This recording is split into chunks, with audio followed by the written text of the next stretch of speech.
Next tayo, ma'am, sa Platinum. Opo. Okay. Platinum naman po natin. Platinum, ito pong malakas ang Bluetooth speaker. Ayan po siya, naka-video okay naman po. Tapos yung mic niya. Malakas na yung mic niya, hindi ma-echo. Yung price po niya is 13,299 po. Sa 13,299 po, meron na po kayong dual 8-inch na karaoke speaker na meron po siyang built-in na karaoke songs po. Ito naman po si Brudo natin. Ito si Brudo talaga pang masa po na speaker. Mura na. Sa quality ng tunog, maganda na din po siya. Ito naman po yung mga mini Bluetooth speakers natin.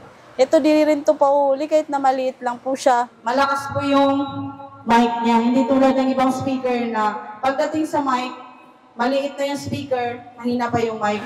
Sa halagang 6,299 po, meron ka na pong dual 10-inch Bluetooth speaker na may lyric display. Ito yung speaker na hinahanap-hanap talaga ng mga makamasang tao ngayon. BTS 1909 po natin.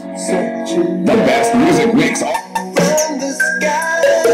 Ito naman siya, dual 6.5-inch naman po siya. Yan. Brudo din po siya na brand. Yung model lang po niya is BTS 1709.